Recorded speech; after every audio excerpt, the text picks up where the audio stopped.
इसका मैं एक अलग से रिकॉर्डिंग करूँगी और मतलब अभी जो समझा रही हूँ वो तो समझा रही हूँ, but properly Django ORM topic पे एक रिकॉर्डिंग करके यूट्यूब पे डाल दूँगी और वो शेयर कर लूँगी, ठीक है।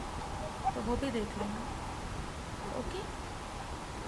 क्योंकि अभी मैं इन डेप्थ नहीं जा रही हूँ ना, एकदम बेसिक बता रही हूँ आपको कि एग्जैक्टली आपको शेल पे करना क्या है और हम लोग किस तरीके से करते हैं। चलो हम लोग क्या करते हैं ना, हमें जिस तरीके का भी डेटा चाहिए होता है डेटाबेस से, हम उसके लिए क्वेरी करते हैं।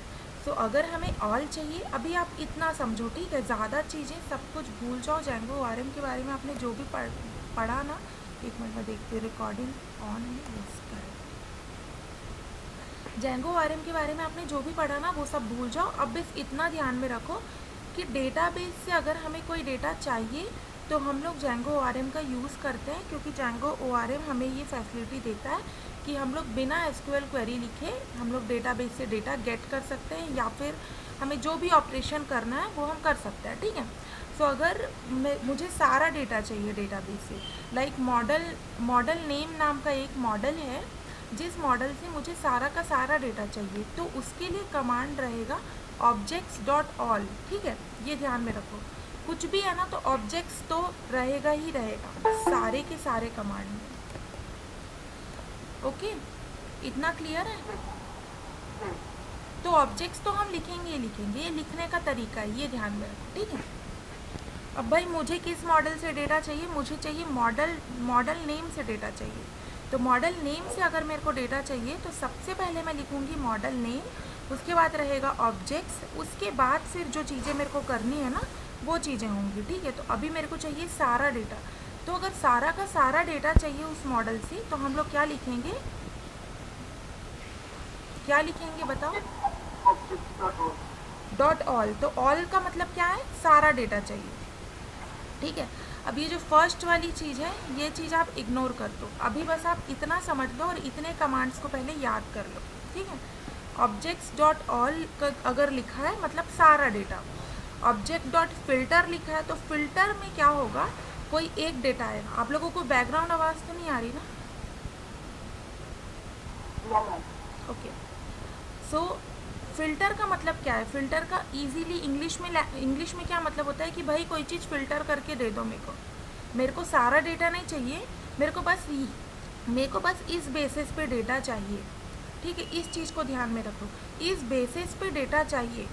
तो अब मैं आपको models.py में दिखाती हूँ, और सारे के सारे लोग अपना जो है ना ये गिट पुल हमेशा कर लेना, ठीक है। डे 8 तक के आप लोगों के पास रहना चाहिए, मेरा वाला जो कोड है ना वो पुल कर लो, और पुल करने नहीं आ रहा तो आज बता दो, ठीक है।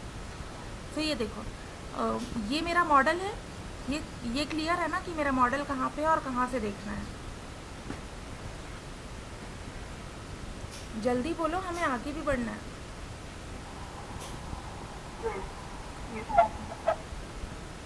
models.py में अपने पास सारे के सारे मॉडल्स होते हैं, ठीक है, अपने ऐप के अंदर। तो जिस भी ऐप के अंदर आपको जिस भी models.py से डेटा चाहिए ना, सबसे पहले तो उसे हम इंपोर्ट करेंगे, उसका एड्रेस बताएंगे कि भाई वो मॉडल एग्जैक्टली है कहाँ पे। तो मेरा ये जो मॉडल है ना, ये मेरा है app.name.models के अंदर है, और इंपोर्ट मैं स्टार कर दूंगी। स्टार का मतलब है कि सारा का सारा इंपोर्ट कर लो, अदरवाइज मैं क्या करूँगी, app.name.models.py import मॉडल नेम, ठीक है। तो मेरे मॉडल का नेम है मॉडल नेम, तो मैंने वो इंपोर्ट कर लिया किसी भी जगह पे, पर आप ये सेल पे कर रहे हो तो आप सेल पे इंपोर्ट करोगे, ठीक है। उसके बाद फिर अगर आपको सारा डेटा चाहिए तो model name dot object dot all लिखोगे आप, और जिससे कि आपको सारा का सारा डेटा एक साथ मिल जाएगा। ये आपका पहला कमांड हो गया। दूसरा कमांड क्या होगा फ़िल्टर के लिए, अगर आपको फ़िल्टर करना है तो किस बेसिस पे फ़िल्टर करना है, मुझे भाई जिस चीज़ का अगर फील्ड टू कैरेक्टर है ना, तो कैरेक्टर में आप कुछ भी फ़िल्टर कर सकते हो। फील्ड टू में अगर धनेश्वरी है तो सिर्फ वो डेटा मुझे दे दो, ये वाला चीज़ आप फ़िल्टर करते हो, ठीक है। तो वो आपको मिल जाएगा इस वाले कमांड से, ये वाले से। तो यहाँ पे हमने क्या किया है, एलिस करके एक नेम है स्टूडेंट टेबल में, तो जिस भी बच्चे के फर्स्ट नेम में एलिस हो वो सारे का मुझे डेटा फ़िल्टर करके दे दो। ये तो गेट का हो गया, गेट का भी सेम ही तरीके से आप समझ सकते हो, आप फ़िल्टर पे ध्यान दोगे। फ़िल्टर का में क्या लिखा है, student dot object dot filter, जिस भी बच्चे का 21 एज है, जितने सारे बच्चों का ना, वो सारे स्टूडेंट्स का डेटा मुझे ला के दे दो। इस कमांड का मतलब ये, ठीक है। तो फ़िल्टर का मतलब समझ में आया, मतलब फ़िल्टर करना है, मतलब कि डेटा भाई मेरे को जितने भी ये वाले लोग हैं ना उसका डेटा ला के दे दो। गेट का मतलब भी आप वही समझ सकते हो, कोई एक रिकॉर्ड चाहिए मुझे, तो हम डॉट गेट का यूज़ करेंगे। बट आपके दिमाग में सबसे पहले dot all and dot filter जो है वो क्लियर होना चाहिए कि इन दोनों का यूज़ क्या करते हैं। देन नेक्स्ट होगा डॉट क्रिएट, ठीक है। यहाँ पे आप देखोगे तो डॉट क्रिएट का मतलब अगर हमें नया डेटा ऐड करना with the help of Django ORM, सो हम इस तरीके से लिखेंगे। जो भी फील्ड रिक्वायर्ड है ना वो हमको यहाँ पे लिखने ही पड़ेंगे, और जो फील्ड रिक्वायर्ड नहीं है ना वो फील्ड हम यहाँ पे स्किप भी कर सकते हैं। जैसे मैंने यहाँ पे 2 लिखा ना, फील्ड 1 और फील्ड 2 के आगे मैंने वैल्यू रखी है, तो अगर वो फील्ड रिक्वायर्ड नहीं है तो मैं वो वैल्यू नहीं लिखूँगी तो भी चलेगा, ये चीज़ भी है, ठीक है। बट अगर वो रिक्वायर्ड है तो मुझे उसको फील्ड नेम यहाँ पे डालना ही पड़ेगा। ये चीज़ क्लियर है? यस। तो हमें ऑल का मतलब समझ में आया, सारा डेटा लेके आना है। क्रिएट का मतलब समझ में आया, डेटा ऐड करना है। फिल्टर का मतलब समझ में आया, कोई एक डेटा मुझे, कोई एक रिकॉर्ड के बेस, कोई एक फील्ड के बेसिस में मुझे सारा डेटा फिल्टर करना है। गेट का मतलब ये है कि मेरे को भाई वो डेटा ला के दे दो इस फील्ड नेम के बेसिस पे। तो ये हो गया। अब क्रिएट का मतलब नया डेटा ऐड करने के लिए, सिंपल। क्रिएट का मतलब समझ, क्या बोलते हैं, सुनते ही आपको समझ में आना चाहिए भाई नया डेटा मेरे को अगर क्रिएट करना है तो मेरे को डॉट क्रिएट का यूज़ करना पड़ेगा, ठीक है।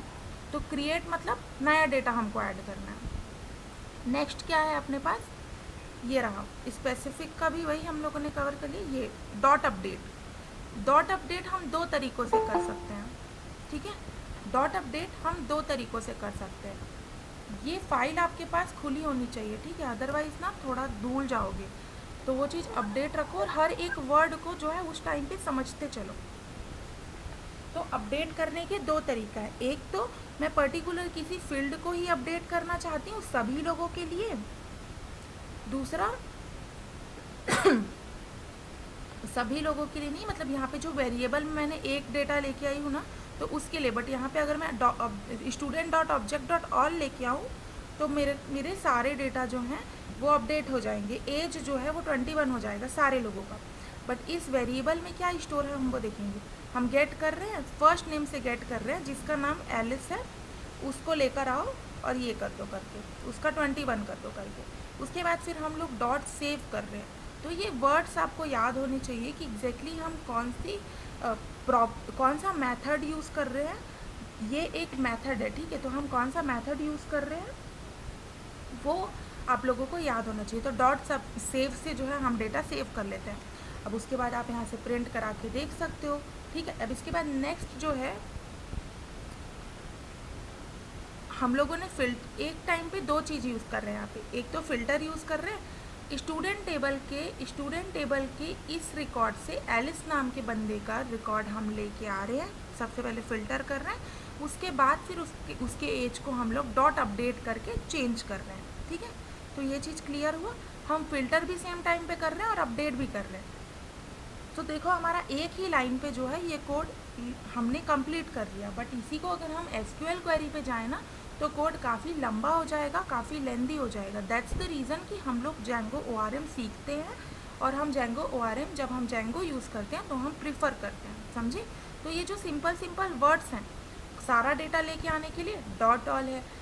अगर कोई डेटा हमको फ़िल्टर करना है तो हम फ़िल्टर का यूज़ कर लेंगे। अगर हमें कोई डेटा चाहिए बस, मतलब कि गेट करना है इस नाम के बंदे का, ये वैल्यू है, ठीक है, एलिस नाम के बंदे का, तो हमें वो डेटा गेट हो जाएगा।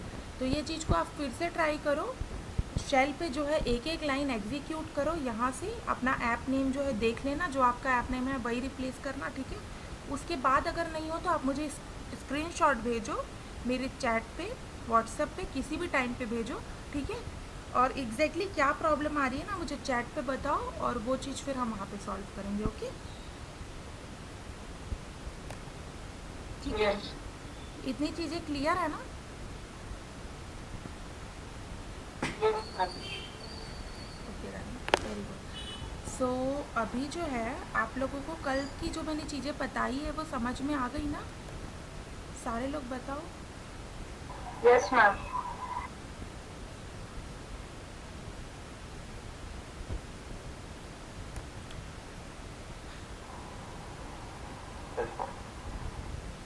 ओके, सो अब मैं आपको ना उसको थोड़ा और अच्छे से बताने की कोशिश करती हूँ कि एग्जैक्टली हमने कल क्या पढ़ा। सो अब आप मुझे बताओ कि हमने कल क्या पढ़ा। ये आप लोगों ने देखा, पुल किया आप लोगों ने?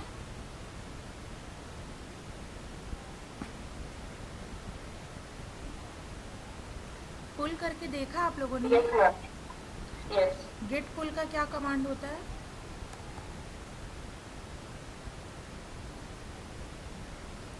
चैट पे डालो। Get dot get full hyper hyper on on करना है, मुझे स्पेसिफिक करना है तो यूज करना है। ठीक है, आप लोग आपसे जो है सिर्फ गेट पुल लिख के किया करो, ठीक है? सिर्फ क्या लिखोगे? Get full. ठीक है, अभी उस कमांड ठीक है, तो अभी मैं आप लोगों को ये पुश कर रही हूँ मैं।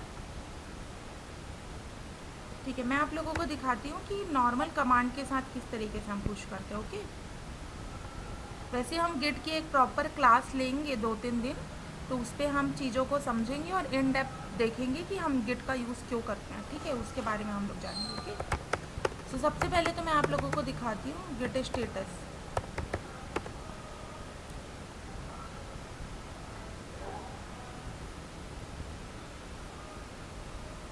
ये देखो,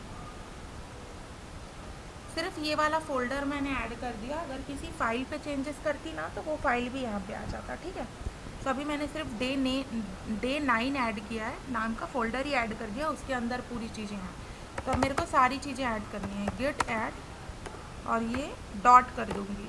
ठीक है, तो सारी चीज़ें ऐड हो गई। अभी देखती हूँ मैं गिट स्टेटस क्या है।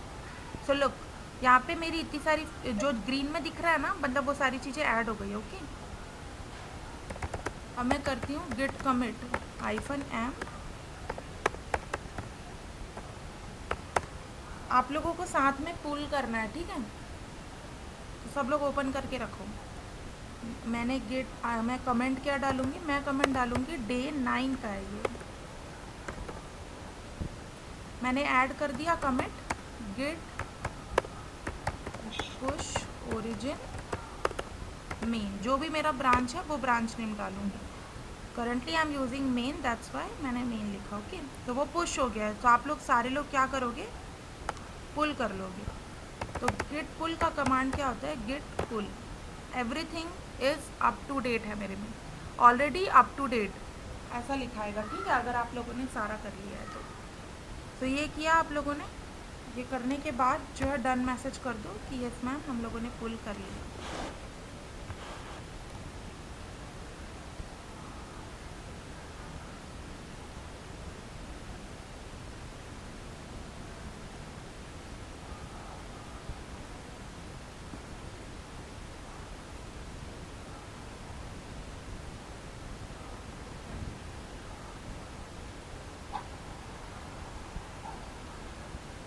पूजा, ये क्या मैसेज किया आपने?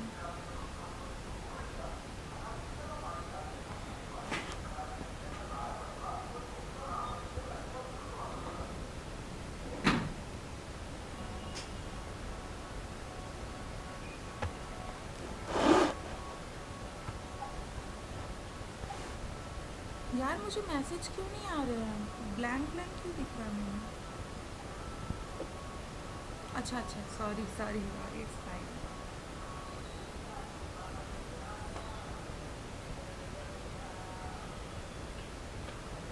ठीक है, जल्दी से पुल कर लो और फिर जल्दी मैसेज करो, क्योंकि आगे बढ़ना है हम लोगों को। ऑलरेडी 8:30 हो गए ना।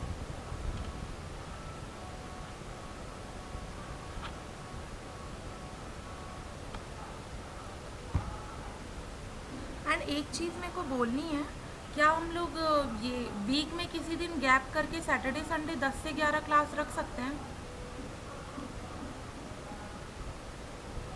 अपने पॉइंट्स बताओ एंड क्या प्रॉब्लम है उस दिन क्लास नहीं रखने में, वो बताओ। एक्चुअली क्या है ना, 5 days is my working day, so that's the reason. Weekends पे हम जो है 1.5 hour कवर कर सकते हैं और काफ़ी सारे डाउट्स भी आपके क्लियर हो सकते हैं। सो आप लोग बताओ, क्या हम लोग वीकेंड में 10 से 11 क्लास रख सकते हैं?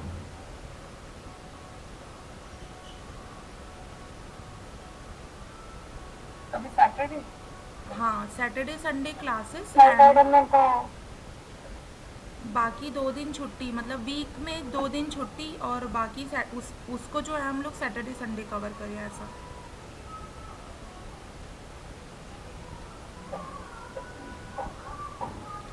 बताओ, सब लोग अपने अपने पॉइंट्स बताओ, किसी का वेट मत करो।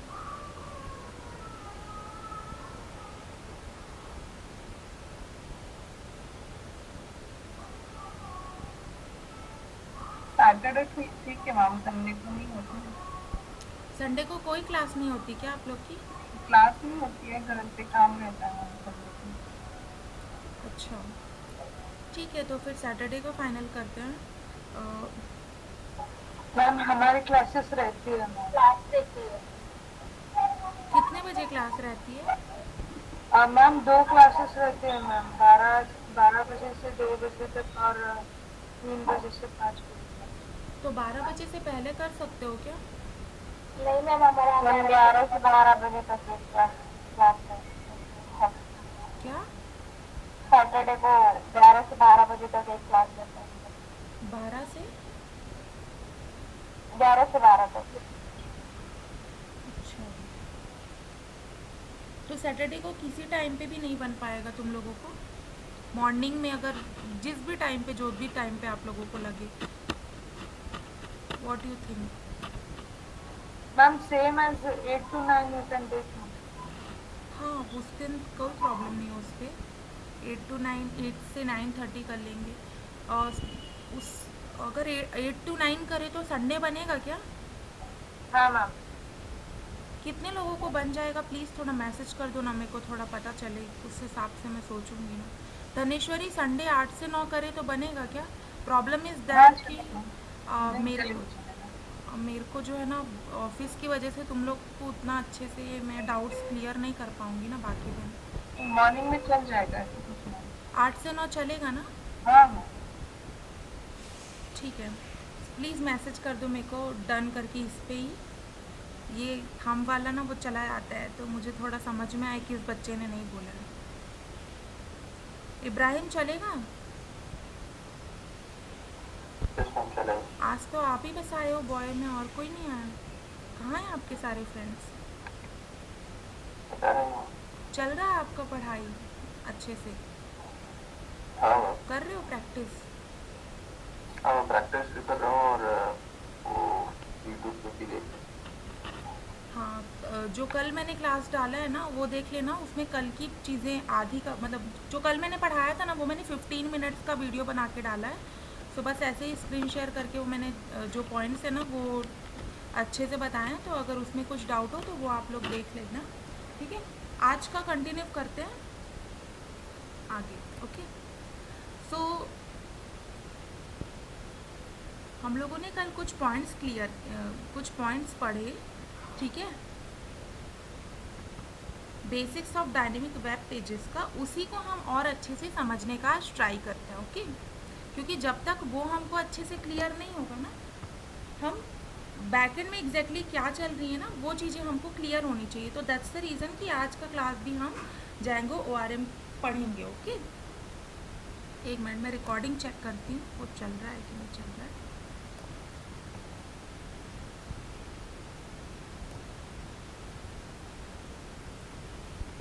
ठीक है।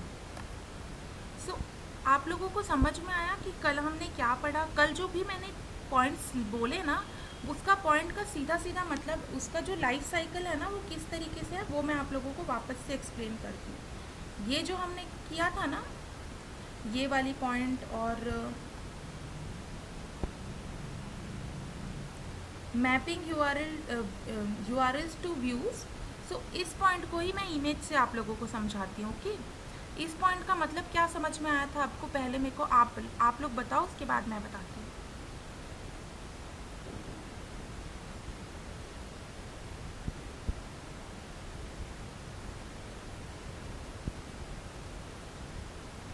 जो भी HTML पेजेस या फिर प्रोजेक्ट के पेजेस है जो हमें चाहिए होते हैं, उसका URL हमें यहाँ पे रजिस्टर करना पड़ता है इस फाइल में। तो जब भी सेटिंग्स में जाके तो सेटिंग्स यहाँ पे रिडायरेक्ट कर देता है कि हमारा क्या रिक्वेस्ट है, तो इस फाइल में वो ढूंढ लेता है कि कहाँ पे।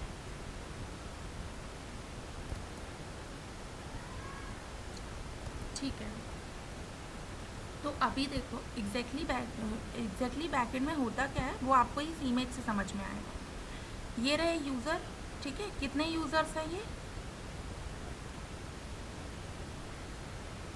बताओ, कितने यूज़र हैं?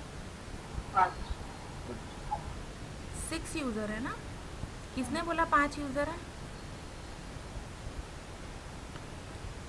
ठीक है, सो ये रहे छोटे छोटे यूज़र्स। अब ये यूज़र्स ने एक रिक्वेस्ट जो है एक रिक्वेस्ट की कि मुझे स्टूडेंट का डेटा देखना है, ठीक है। फॉर एग्ज़ाम्पल ये जो यूज़र्स हैं इन्होंने रिक्वेस्ट की कि मुझे स्टूडेंट का डेटा देखना है, तो रिक्वेस्ट कहाँ पे जाएगा? पहले तो समझ लो कि URL में जाता है, ठीक है। हम इन डेप्थ आगे आगे जाते जाएंगे, settings.py में जाता है, फिर वहाँ से मिडलवेयर पे क्रॉस होता है, फिर URLs पे जाता है। बट अभी आप समझो कि एक URL हिट की उसने, एक रिक्वेस्ट की, वो प्रोसेस डेटा होगा व्यू में होगा, ठीक है। उसके बाद फिर HTTP रेंडर होगा, हम व्यूज़ में ही लिख देंगे जो भी हमने चीज़ें करनी होगी ना, मॉडल्स वगैरह में जो भी डेटा हमको मैनिपुलेट करना होगा या फिर ऑपरेशंस हमको करने होंगे वो हम views.py में करेंगे। एंड वो जो और उसके बाद फिर हम HTTP रेंडर कर देंगे टेम्पलेट के थ्रू, ओके। और फिर वो HTTP रिस्पॉन्स मिलेगा यूज़र को। तो ये चीज़ें, ये साइकिल आपको समझ में आया?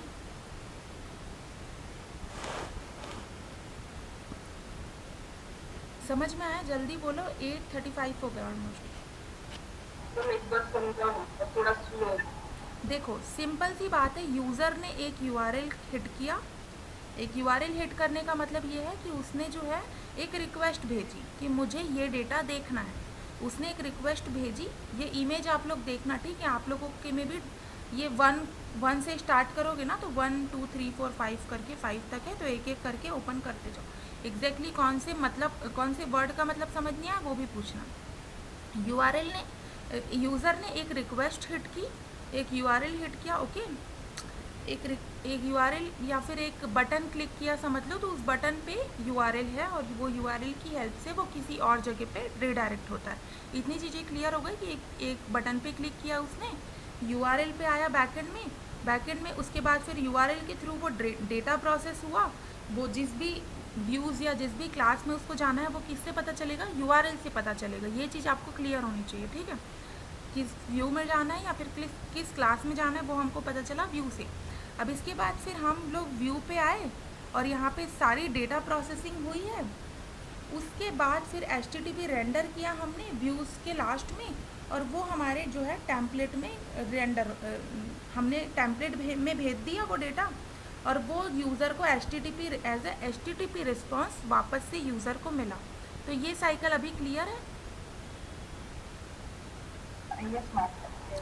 ठीक है, आगे आगे हम देखेंगे ना और भी इमेजेस, तो और भी अच्छे से आपको समझ में आएगा कि एग्जैक्टली मैं क्या बोलना चाहती हूँ।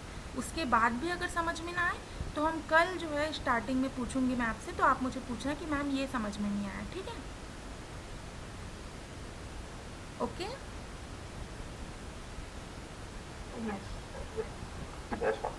तो ये तो बेसिक इमेज है भाई। अब ये वर्ड्स भी याद कर लेना, ठीक है। ये जो टर्म्स है ना ये बहुत इंपॉर्टेंट है। रिक्वेस्ट होना, डिस्पैचर होना, अपना जो है HTTP रेंडर होना, HTTP रिस्पॉन्स मिलना, ठीक है, प्रोसेस डेटा, ये वर्ड्स बहुत इंपॉर्टेंट है। URL, template, user. सो जब ये आप किसी को आंसर दे रहे हो तो आपको ये सारे वर्ड्स आप इंक्लूडेड होने चाहिए, ओके। कि यूज़र जो है रिक्वेस्ट करता है, सो यूआरएल पे जाता है, यूआरएल के बाद जो है व्यूज़ पे जाता है, प्रोसेस डेटा होता है, प्रोसेस डेटा के बाद एचटीटीपी रेंडर करते हैं हम एचटीएमएल पेज में या फिर टेम्पलेट में, और फिर एचटीटीपी रिस्पॉन्स हमको यूज़र को वापस से रिस्पॉन्स में मिलता है एज अ रिस्पॉन्स। ओके, सो ये इमेज हमको क्लियर हो गई। अभी हम देखते हैं नेक्स्ट इमेज क्या है। अब नेक्स्ट इमेज के साथ साथ एक नेक्स्ट टॉपिक भी आप लोगों को इंट्रोड्यूस करती हूँ, that's static versus dynamic data. तो स्टैटिक का मतलब क्या है भाई, सीधा सीधा ऑलरेडी प्री एग्जिस्ट टेम्पलेट है जिसमें जो है नेम मैंने डाल रखा है, नेम मैंने सुमन डाल रखा है, ठीक है, as a name student name मैंने सुमन डाल रखा है, और वो हज़ारों बच्चों को या फिर लैक्स ऑफ पीपल वो रिक्वेस्ट करेंगे वो पेज के लिए, तो सारे बच्चों को नेम सुमन ही दिखेगा या फिर डेटा सेम दिखेगा। That's the meaning static. Okay, ये चीज़ क्लियर हुई।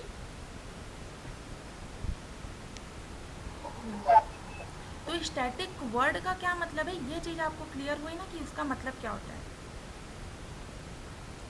कि भाई ऑलरेडी एक पेज बना हुआ है, सेम डेटा सब लोगों को दिखेगा, इतना सिंपल सा मतलब है उसका। अब सारे लोगों को सेम डेटा दिखेगा, तो ऐसे जो है हम इस तरीके का टेम्पलेट क्यों बनाते हैं, हम लोगों को ऐसा नहीं बनाना चाहिए, हमको तो ऐसा बनाना चाहिए ना जिसमें सभी लोगों को अलग अलग डेटा दिखे। तो आप मुझे बताओ स्टैटिक वेब पेज बनाने का क्या बेनिफिट होता है, और अभी भी ये चीज़ें क्यों चलती आ रही हैं कि हम वो बनाते हैं।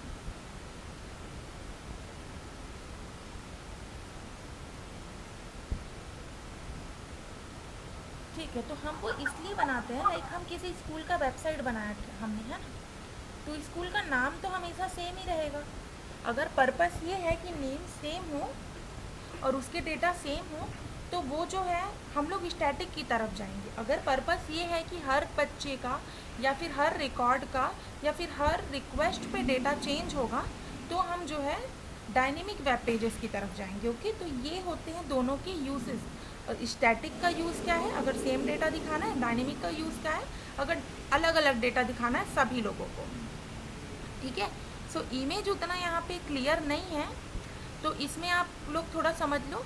डायनेमिक वेब पेजेस का मतलब ये है कि डेटाबेस वगैरह इसमें सारी चीज़ें लिंक होती हैं, डेटाबेस लिंक होता है, व्यूज़ के लॉजिक्स लिंक होते हैं, url.py होता है, url.py इस पर भी होता है, बट इस पर भी होता है, और इसमें जो है मेनली जो है मॉडल और व्यूज़ दोनों इंक्लूड हो जाते हैं।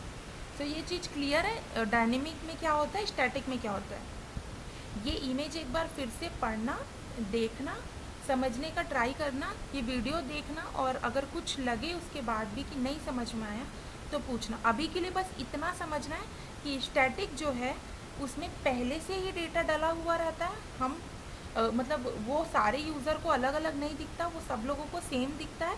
डायनेमिक का मतलब ये है कि सभी यूज़र को यूज़र के हिसाब से डेटा दिखता है। ओके, जैसे आप समझ सकते हो यूट्यूब पे अगर हमारे पास यूट्यूब के पास अगर अपना डेटा ना हो, यूट्यूब अगर हमारा इंटरेस्ट काउंट ना करे या फिर उसके बेसिस पे वो अपनी रिसर्च ना करे, तो हमारे इंटरेस्ट वाली डेटा उसमें नहीं दिखेंगी। लाइक अगर हम यूट्यूब को इनकॉग्निटो में खोलेंगे, ठीक है, तो सारे ही लोगों को सेम डेटा दिखेगा कि ये वाला व्यू है, मतलब ये वाले वीडियोस मिलेंगे सभी लोगों को, ठीक है। उसके पीछे भी डायनेमिक चीज़ें ही चल रही हैं, बट आप एक एग्जांपल के लिए समझ सकते हो, इनकॉग्निटो में यूज़र का डेटा नहीं है ना, तो उसको पता नहीं कि एग्जैक्टली इस यूज़र को इंटरेस्ट किस चीज़ में, तो वो पूरे जो वो इंडिया के लोगों को दिखाता है वही वो हम लोगों को भी दिखाता है, ठीक है। सो वो आप स्टैटिक से थोड़ा सा कनेक्ट कर सकते हो। और डायनेमिक का मतलब क्या है कि आपने अपने मोबाइल पे खोला यूट्यूब, और उस पर आप देख रहे हो कि आपके हिसाब से चीज़ें दिख रही हैं। तो ये चीज़ क्लियर हुई आपको? Yes. Okay, very good. So nextly हम देखते हैं कि मैं एग्जैक्टली किस बारे में बात करी थी। तो पहले तो HTTP रिक्वेस्ट हम लोगों ने भेजा और हमको HTTP रिस्पॉन्स मिल गया, सिंपली जल्दी से जल्दी बिना बैकएंड में प्रोसेस हुए, तो वो स्टैटिक पेज के अंदर आ जाता है, ठीक है। और डायनेमिक में हमारे पास बैकएंड में क्या क्या रिक्वेस्ट होते हैं और वो टर्म्स क्या क्या यूज़ होते हैं और किस किस फाइल में जाता है, वो हम यहाँ पे देखने वाले हैं। ओके, तो ये जो इमेज है वो बहुत इंपॉर्टेंट होने वाला है, तो एक बार ध्यान से देखना। यहाँ पे HTTP रिक्वेस्ट जो हमने ऊपर देखा था ना, वो यूज़र रिक्वेस्ट भेज रहा था फर्स्ट इमेज में, HTTP रिक्वेस्ट भेजा, urls.py में गया, url.py के बाद क्या होता है, इस फाइल पे गया, इसके बाद और इसके बाद यहाँ पे सेटिंग वाली चीज़ें हैं ना, तो वो चीज़ भूलना मत, आप इस इमेज में नहीं है, इसका मतलब ये नहीं कि वो मिडिल वेयर में ज़्यादा नहीं है। इन जनरल जेंगो का नहीं बता रहा है, ठीक है, ये जो है क्या बोलते हैं उसको, सारे ही जगहों पे किस तरीके से वो काम होता है ना, उसके बारे में वो बता रहा है। तो मतलब रिक्वेस्ट भेजते हैं तो हमको रिस्पांस कैसे मिलता है ना, उसके बारे में। बट जेंगो पे हमेशा ये पॉइंट याद रखना कि settings.py में जाएगा, मिडिल वेयर में वेरीफाई करेगा, ठीक है, और CSRF टोकन चेक करेगा, ऑथेंटिकेशन चेक करेगा, उसके बाद ही वो आगे बढ़ेगा। अगर वहाँ पे कुछ प्रॉब्लम आई तो वो वहीं पे आपको एरर देगा, तो ये पॉइंट हमेशा ध्यान में रखना, ओके। तो ठीक है, HTTP रिक्वेस्ट हमको urls.py फाइल में गया, HTTP रिक्वेस्ट कहाँ जाता है, urls.py में जाता है। उसके बाद फिर जो है views.py में जाता है, views.py के व्यूज़ में जाता है कि कौन से व्यू से कनेक्टेड है। यहाँ से रीड राइट करता है डेटा, क्या बोलते हैं, मॉडल को, या तो वो चेंज करना चाहते होंगे हम कुछ, या तो हम कुछ डेटा देखना चाहते होंगे, तो हम models.py में जाएंगे। उसके बाद फिर वो वापस से views.py में आएगा। यहाँ पे जो है हम HTTP रिस्पॉन्स HTML पेज देंगे, और इस तरीके से हम लोग मतलब ये जो व्यूज़ में ही हम टेम्पलेट को कनेक्ट कर देंगे फाइल नेम के साथ, ठीक है, ये चीज़ क्लियर है। और फिर जो ये तीनों काम हो जाएंगे ना, जब मॉडल के, व्यूज़ के एंड टेम्पलेट के, तो हम HTTP रिस्पॉन्स देंगे एज अ HTML फाइल, ठीक है, हम उसको कोई पेज दिखाएंगे यूज़र को। इतनी चीज़ें क्लियर है, बताओ। सो जब मैं आप लोगों से अब अगर पूछूं कि हम किस तरीके से रिक्वेस्ट भेजते हैं, तो आपको ये चीज़ें याद होनी चाहिए कि HTTP रिक्वेस्ट जाएगा, फिर urls.py में जाएगा, देन views.py में जाएगा, उसके बाद फिर models.py एंड टेम्पलेट्स जो है से रीड राइट करेंगे हम लोग डेटा, और फिर हम लोग रिस्पॉन्स देंगे, HTTP response as an HTML, okay. तो ये चीज़ आपको याद होनी चाहिए। सो नेक्स्ट इमेज क्या है देखते हैं।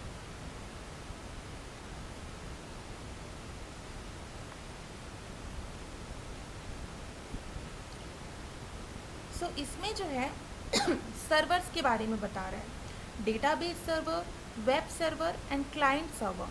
सो देखो, एक तो है क्लाइंट का कंप्यूटर, ठीक है, क्लाइंट बैठा है किसी और जगह पे, ठीक है, और वो रिक्वेस्ट कर रहा है कि मुझे ये वाला डेटा देखना है। तो ये वाला डेटा देखना है के लिए उसको HTML पेज देखना है ना, उसको तो कोई मतलब नहीं कि बैकएंड से कैसे डेटा आ रहा है, कौन सी जगह से डेटा आ रहा है। तो सिंपली इस इमेज का मतलब यही है कि HTML पेज जब वो रिक्वेस्ट करता है तो वो वेब सर्वर में जाता है, वो रिक्वेस्ट उसके बाद फिर डेटाबेस सर्वर पे जाता है।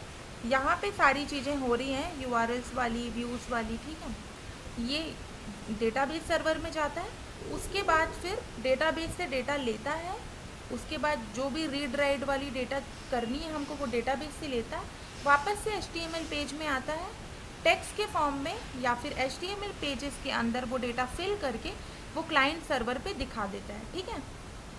तो ये प्रोसेस समझ में आया कि वेब सर्वर में के थ्रू जो है डेटाबेस में जाता है।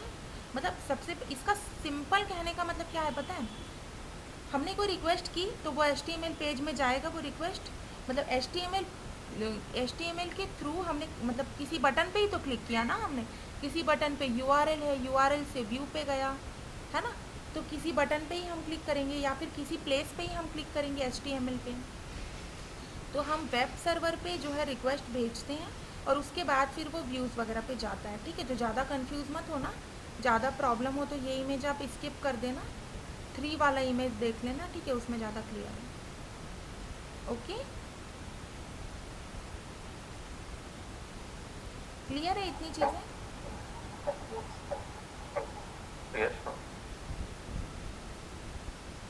सो ये है सबसे लास्ट वाला इमेज। तो इस यहाँ तक के पहुँचते पहुँचते हमको चीज़ें समझ में आ जानी चाहिए।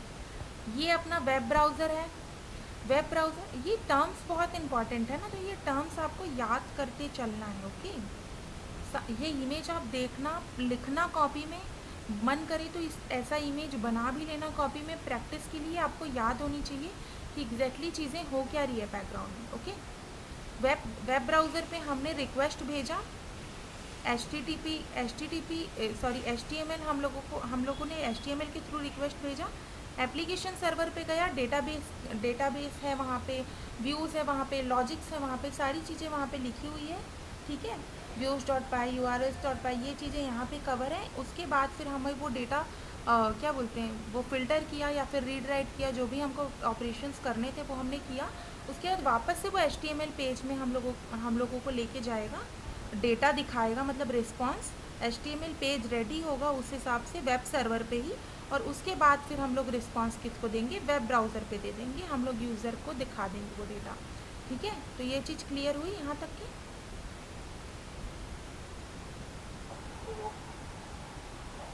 ग्रेट। यहाँ तक के कुछ चीज़ें नहीं समझ में आई तो वापस से पूछो।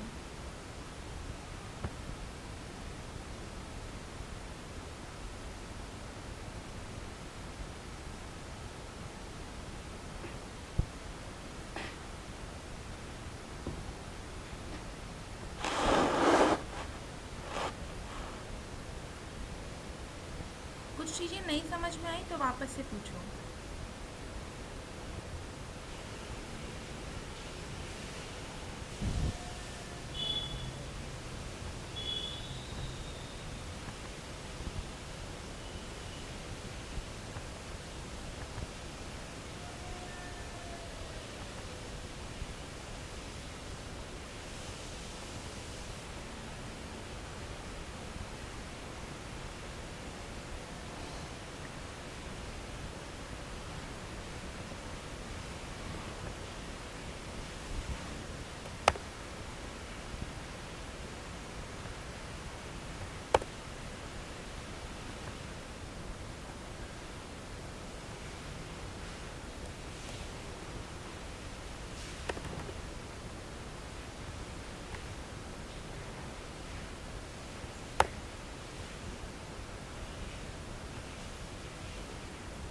ये वाली PDF में, ये तो डे 8 का PDF है, डे 9 के PDF में आप देखो, how to create dynamic web pages के स्टेप्स को फॉलो करो।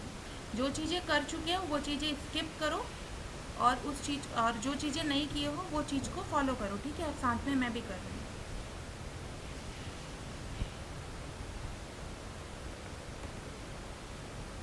कौन से फाइल पे डालना है ये मैंने लिख रखा है यहाँ पे, सो कोई दिक्कत नहीं है, ये चीज़ आपको फॉलो करनी है।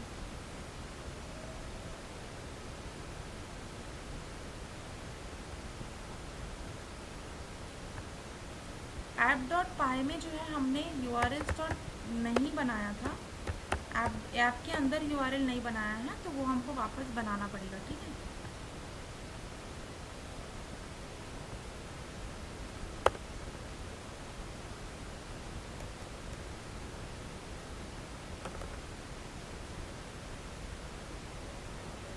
वो आपने डायरेक्ट क्रिएट किया था वहाँ पे? हाँ, वो डायरेक्टली ही क्रिएट करना पड़ेगा। जब भी हम नया ऐप बनाते हैं ना, तो हम लोगों को अगर हमें URL की ज़रूरत है तो हमें urls.py खुद से बनाना पड़ेगा, और उसको हम लिंक करेंगे अपने मेन प्रोजेक्ट में। ओके, ये देखो मेन प्रोजेक्ट के urls.py में मैं ऐड करूँगी इसको। एक बार पता हो गया कि आपने फाइल कैसे बनाया, फाइल कैसे बनाया वो बताऊँ? हाँ ये देखो, यहाँ पे आओ, यहाँ पे न्यू फाइल क्रिएट करो, url.py लिख दो, urls.py नेम सेम रखना, ठीक है। urls.py लिख दो और बस वो एंटर कर दो, फिर न्यू फाइल बन जाएगा। उसको लिंक अभी लिंक कर रही हूँ वो हम लोग क्या करेंगे, यहाँ पे सीधा सीधा ऐड कर देंगे, ये इंक्लूड के हेल्प से, ये यहाँ पे भी Django दिया रहता है। सो blog.url उसके ऐप का नेम है, तो हमारे ऐप का नेम है ऐप नेम है ना, appname.url। सो यहाँ पे मैं लिख देती हूँ, कुछ नहीं लिखना चाहूँ तो भी चलेगा, बाकी मैं ऐप लिख देती हूँ।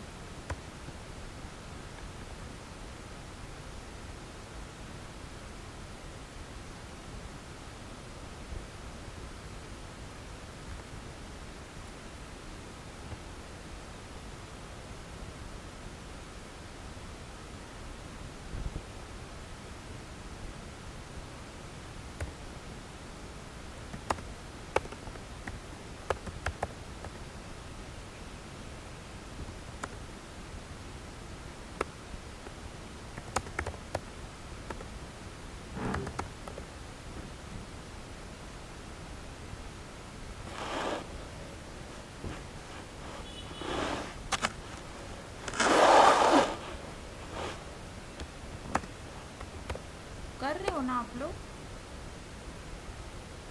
वो फाइल से देख के अपने में कॉपी पेस्ट करते जाओ।